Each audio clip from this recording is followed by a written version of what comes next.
since we've had one that will have as much impact on the league as this 4.10 patch. So let's actually take a look at what's changing. First off, obviously, is the Nidalee rework. She's not allowed in the LCS for quite a while until those changes take suit. So we're having no more nuclear-tipped spears in this week.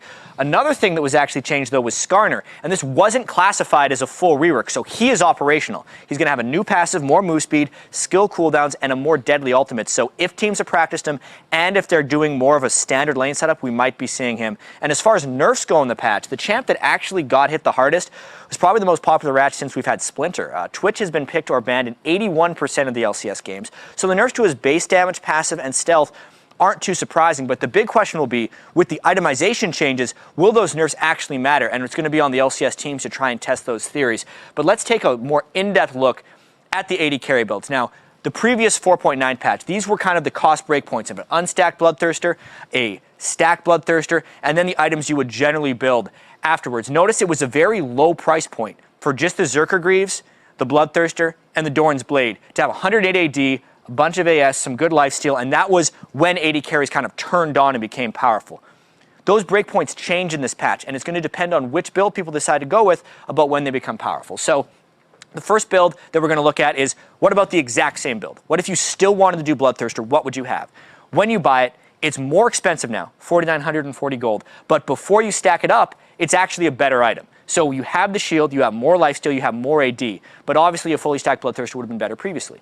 When you start adding it to other items, the thing I want to highlight is actually the Trinity Force build, because the amount of survivability you now get out of this, when if you factor in a level 18 AD carry with a potential 440 health shield from the Bloodthirster, they're actually a really hard person to kill who's still putting out substantial damage. So while it's fairly nerfed build early on, it's not completely dead. But what are the things that we're probably going to see a bit more of? I think the most common build is going to be people jumping back to the Blade of the Ruin King, and particularly with the buffs to Ghost Blade now lasting 6 seconds of move speed on ranged champions, we're going to see this build. It happens at 7,340 gold when they get really powerful, but the Blade of the Ruin King is the old price point for Bloodthirster of becoming strong, which is what people are kind of attached to, and I think we're going to be seeing a lot more of that. So that could be a Twitch item, it could be a Lucian item even, this could be a Lucian build, or maybe even Vayne if people are picking it against more short-ranged compositions. And obviously Kog'Maw could still do his Blade of the Ruin King Triforce build. We could be seeing a lot of him. This is most likely the builds people go for in the next patch. But there's also the slow ramping build.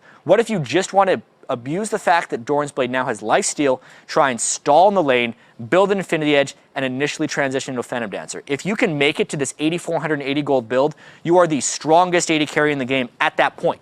But you're weaker up until the point you get that, so it's going to be a big risk if people decide to do that. This could be a Caitlyn build, it could be a really well-protected Kog'Maw, it could be a Tristana if we ever see it coming back.